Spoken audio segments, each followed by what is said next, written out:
Дорогие друзья, сегодня мы будем заниматься шитьем детской панамки, зимней панамки. Это очень хорошая вещь, которая пригодится вашим деткам вот именно в этот период, маленьким детям. Поможет нам в этом деле наша мастер Мария. Мы у нее в гостях в ее студии. Здравствуйте. Здравствуйте. Мария, скажите, какую вещь мы будем шить? Сегодня вот как она мы будет будем выглядеть? шить теплую панамку. Теплая панамка. Вы наверняка такую панамку уже пробовали шить своим деткам, да? Насколько она сложная или проста? Нет, для построения этой панамки нам потребуется только одна мерка. Это обхват головы. И все. Обхват головы ребенка. Все. Мы сегодня сошьем панамку на 3 года. Это получается обхват головы 50 сантиметров. Для этой панамки нам потребуется 5 деталей. Тулья 2 штуки и поля 2 штуки. Ну вот такая шляпка. И ткань какую мы используем? Сегодня мы будем шить из такой стежки. Красивая. С синтефоном. Так. И на подклад будем использовать хлопок. Для построения выкройки мы сначала сделаем прямоугольник. Это для того, чтобы сделать тулья, нам надо определить высоту тульев. Так, сколько будет высота? Мы сделаем 8 сантиметров. Длина тульев будет, длина нашего прямоугольника будет половина нашего обхвата головы, это 25 сантиметров. Я поделила листочек на 2. И высота тульев 8 сантиметров. То есть вот мы как-то привыкли, что пополам. панамки у нас детские, это бывает обычно только летние. Летние. А сейчас вот модно шить тоже панамки, но зимние. И с верхнего угла мы ставим точку влево 1,5 сантиметра. Эту точку мы соединяем с нижним углом. И у нас получается вот такая фигурка. От верхней и средней половины середины мы опускаемся вниз по 1,5 сантиметра. И нам нужно эти линии плавненько соединить, да, плавненько. То есть у нас тулья такие округлые, и чтобы добиться этого, нужно вот таким вот образом, на глаз как-то, да? Есть специальные линейки, можно использовать такие линейки. Они такие как бы похожи на транспортир, такие овальные, да? У многих, наверное, хозяюшек есть такие линейки, те, которые занимаются шитьем. Тулья получились. Да. Получается, из основной ткани мы кроим 2 детали, и из подклада тоже 2 детали тульев. Для того, чтобы сделать донышко, нам надо измерить длину верхней части тульев. Тут у меня 11 сантиметров. Нам надо умножить эти 11 сантиметров на 2, так как у меня бумага сложена в 2 слоя. И у нас получается 22 сантиметра. Эти 22 сантиметра нам нужно поделить на 2. Опять на 2? Ой, на 2 пи.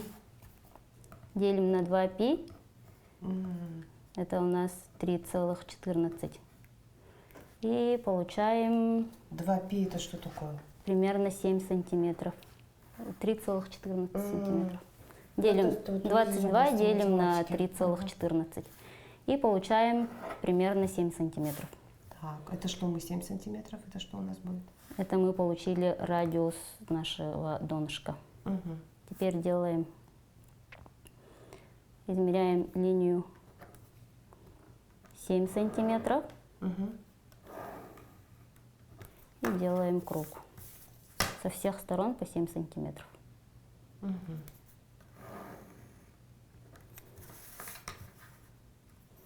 Можно использовать циркуль. Это мы делаем донышко. То есть вот такая как бы схема, это она как бы и на взрослую, да, Да. шляпку? Можно шить взрослую панамку, летнюю панамку. Ну и вообще Нам- шапку какую-то, да? Нам опять же понадобится только мерка обхвата головы. Мгм. Вот, ну, так сделаем круг, и у нас получится донышко. Потом делаем поля.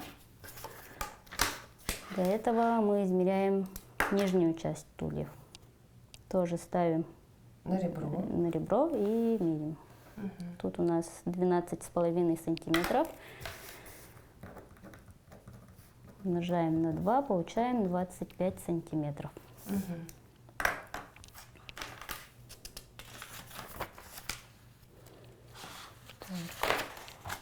Так, у Марии шпаргалка. Молодец, правильно. Начинающая швея должна работать с подсказками. Так. Так, тулья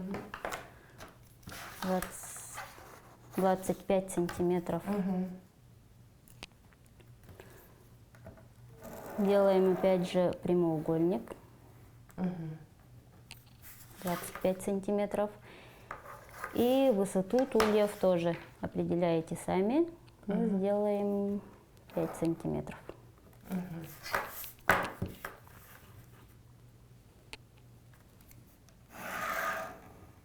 А почему 25? Это всегда 25 такая, Нет, да? это мы измерили с нижней части нашего тулья. Вот отсюда. Ой. Да-да-да, и мы высчитали это. Мгм. Конкретно под нашу выкройку. Мгм. И делим этот прямоугольник на 8 частей. Так, нужен калькулятор. 25 делим на 8, получаем 3,1 сантиметр. Ну, примерно 2. 3 целых и как? 31, 30 и 1 3 миллиметр. сантиметра. Ага. Почему на 8 делим? Сейчас сделаем вогнутой.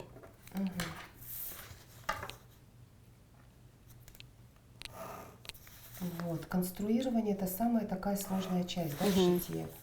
То есть, когда я вот делю наших швей на две категории. Одна категория это те, которые умеют конструировать, это высший пилотаж, да, делать, ну как сказать, как составлять выкройки. А есть те, которые работают по готовым выкройкам, Да. лекалам, да, ну, допустим, из журналов каких-то, да. Вот. Это тоже, в принципе, можно, но когда... Вообще на начальном этапе, вот вы когда начинали шить, вы говорили, в 2017 году начали шить, да? То есть это получается 5 лет назад. Я тогда не умела Составлять конструировать. выкройки. То есть вы шили наверняка По готовым тоже по не готовым, шила. да? журналам? Нет. Нет? А как вы, на глазок, что ли? Я с интернета смотрела. В Ютубе, да? Потом пошла на курсы в школу Конструирование. Ирины Сарты и научилась там конструированию. Это сложно? Нет. Не сложно. То есть вообще для конструирования, конечно, нужно там очень много формул, и в принципе это не так сложно, если разобраться, если вообще взять. Ну, если фигура типовая, то несложно, можно за сказать. цель. Типовая это как понять? Ну, 90, 60, Нет, 90? ну там большой живот, если небольшой живот, там. Ну, Вова, это не для нас. Теперь Нам нужна Нам очень надо конкретная отрезать выкройка индивидуальная. Так. эти кусочки Прям не до доходя конца. до Да, ну, там, вот миллиметра. буквально вот я смотрю, Мария, вы режете вот миллиметрик, 2 миллиметрика, оставляем. да, до хвостиков. Ну, это как вот билетики мы режем. Да, вот.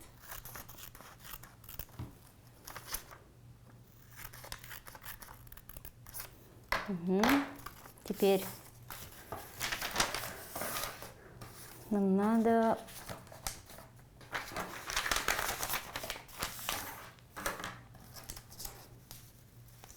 положить вот так, и тут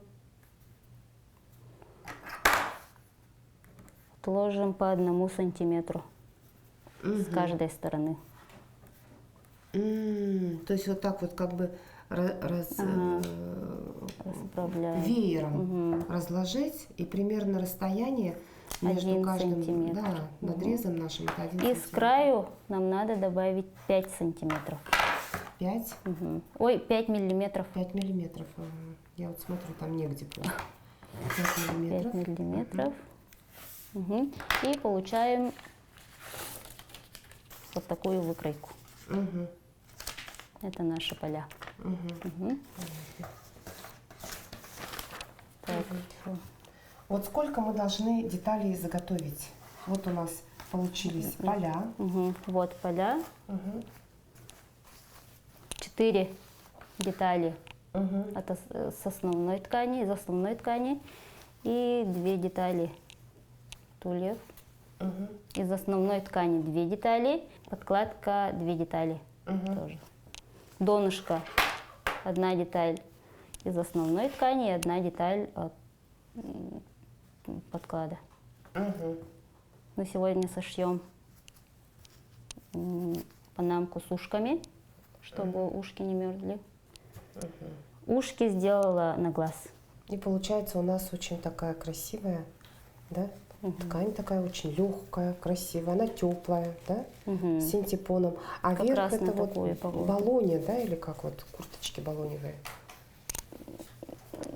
Это вы сами пристегали, да, или она Нет, сама нет, по себе это такая готовая ткань. ткань? Давно когда-то в Якутии покупали. Ну вот она и пригодилась, да? Остаток.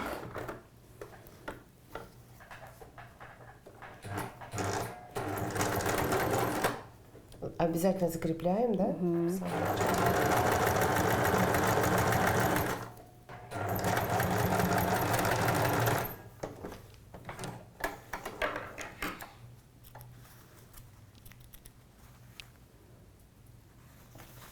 Скачали поля, потом переходим к тульям, тоже Соединяем. лицевую Вот. сторону с лицевой. То есть мы все вырезали именно по той выкройке, которую вы вот сконструировали. На 3 годика, и объем головы 50, да? у ребенка? То есть это вот вы для девочки шьете, да? Да, или? для девочки. А мальчишкам можно такую панамку? Теплые Ну, тоже мальчикам можно. тоже можно, да? Да и взрослым тоже можно, правда?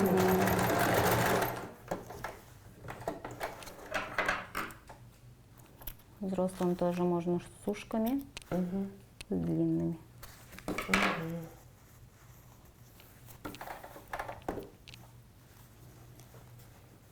Ну, для взрослой панамки, конечно, вот эти тульи, они должны быть побольше, да? Да, Длины. поля. Поля должны быть. Тулья от 9 сантиметров.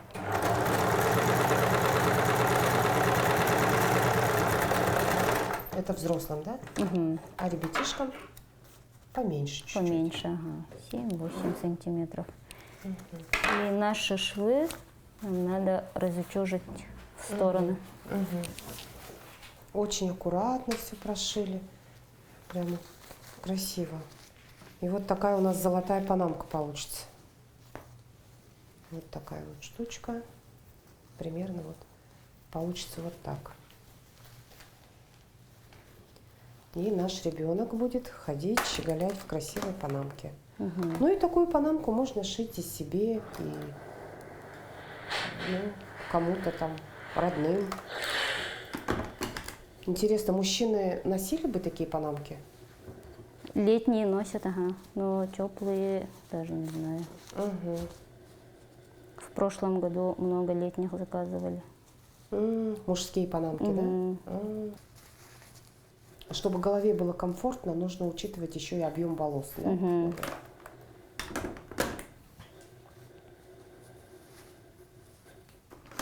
И вот вы шьете уже, получается, 5 лет, да?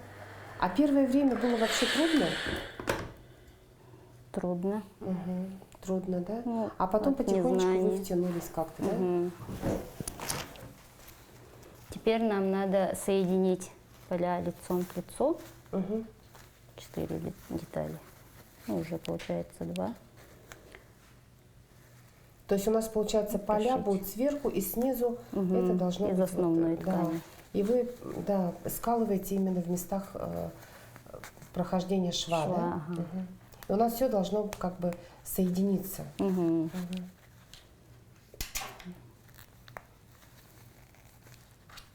А вы вот шить начали, глядя на кого? Вот сами или, может быть, у вас кто-то, Бабушка мама, у может? меня А, шьет. бабушка шьет, Мгм. да? Мгм. Обычно есть такой вот пример всегда перед глазами.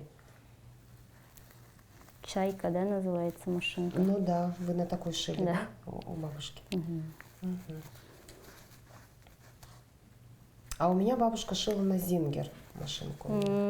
А сейчас Зингер, у нее такой этот был челнок, такой еще вот такой вот длинненький.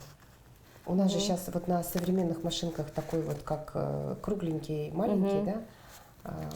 А у нее был такой длинный челнок. А, То есть таких челноков сейчас нет, поэтому, конечно, Зингер шить на такой машинке это, ну, скажем так, только вот дома стоит Зингер как в память, да, о наших бабушках. и прошиваем. Мгм. Когда кроим ткань, не забываем о припусках в 1 сантиметр. На 1 сантиметр. Припуск это для шва. Мгм.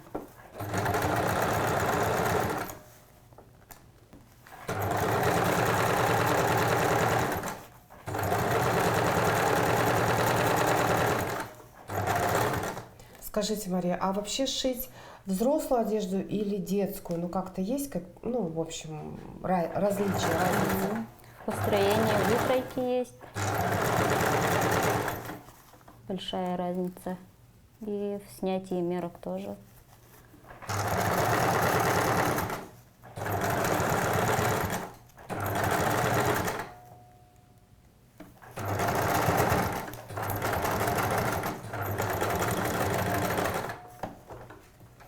Закрепляем, да?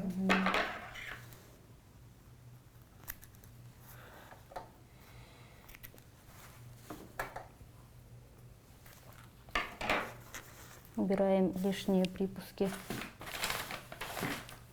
Ну, а детскую одежду все равно, ну, тяжелее, да, чем взрослую шить? Ну, если взрослые, ну там жакеты, Мгм. ну, как сказать, есть и сложные в шитье, и в моделировании, и легкое В детской одежде, да? вообще. Мгм. То есть вы, в принципе, можете и взрослую шить какую-то одежду, да? Ну, На для женщин. себя. Мгм. Мгм. И детскую. Мгм. Но мне кажется, детскую тяжелее в плане того, что детальки маленькие. Маленькие детальки. Мгм. Мгм. То есть нужно как-то проворно так Мгм. ручками все это соединять, детали, да? В этом плане Если, допустим, сложно. мгм, шить на 2 года, допустим, девочке платьюшко какое-то там нарядное, да? То есть нужно как-то чудеса ловкости проявить, да? Мгм. Вот у нас Разворачиваем. получилось. Мгм. И утюжим. Швы. И отутюживаем, да? То есть обязательно должна быть у нас... ВТО. мгм.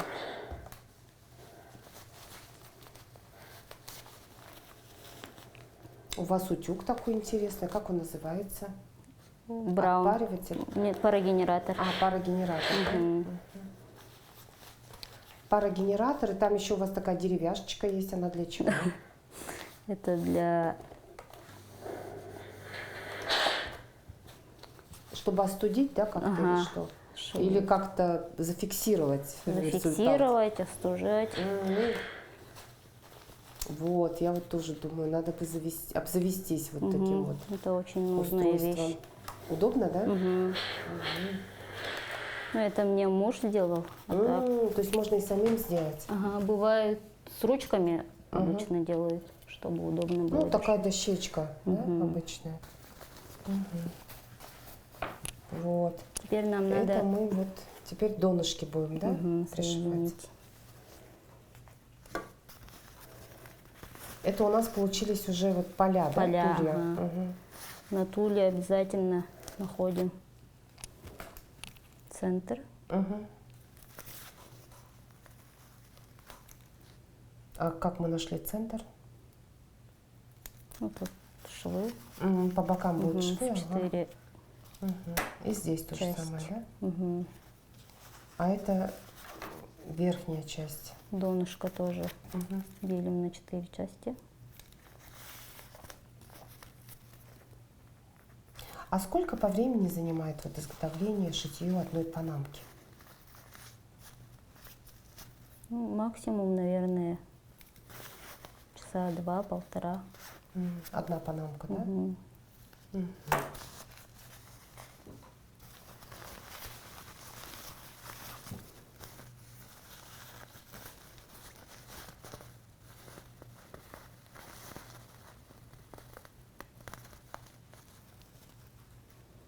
Скрепляем, да? Булавками. Там, где мы отметили, да? Ага. Вот.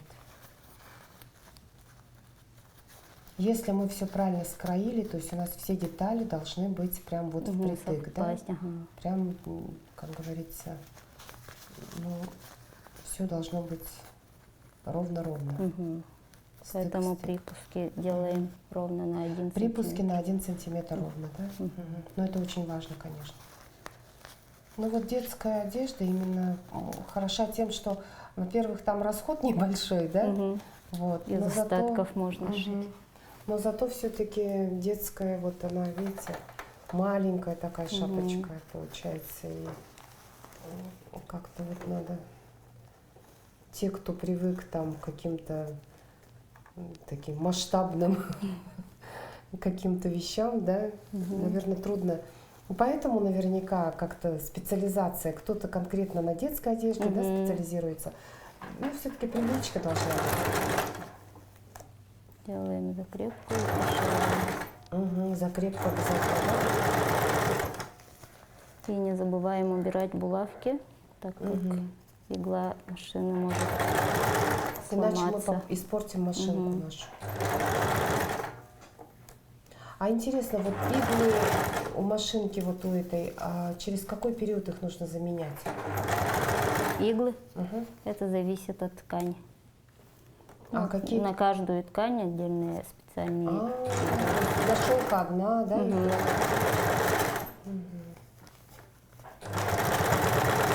Это от головки иглы зависит.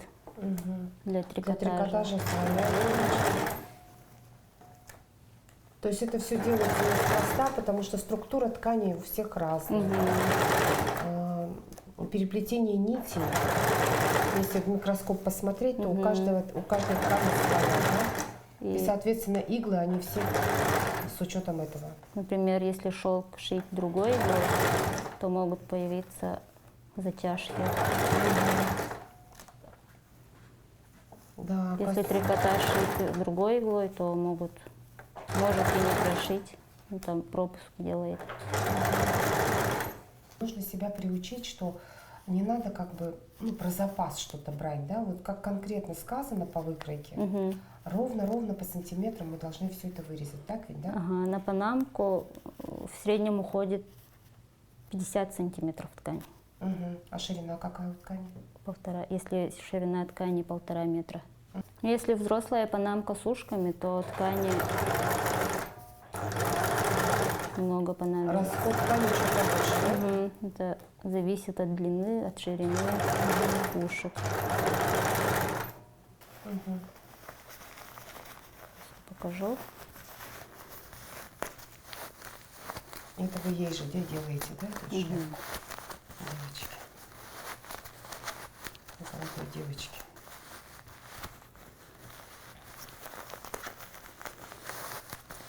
Как зовут девочку? Олеся. Олеся. Имя такое редкое, красивое.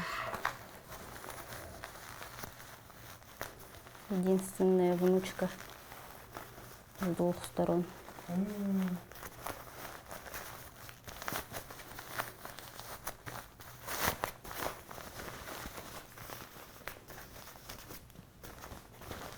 Так, вот у нас получилось. Вывернули, и у нас получается такая панамка. Ой, какая прелесть. Вот для маленькой девочки Олеси получилась вот такая чудесная панамочка. Прелесть. Ой, красота. Дорогие друзья, вот такая чудесная панамка, очень красивая, золотая панамочка. Она с ушками, она такая миленькая. Посмотрите, что внутри у нас. Как мы убедились, делать это очень просто.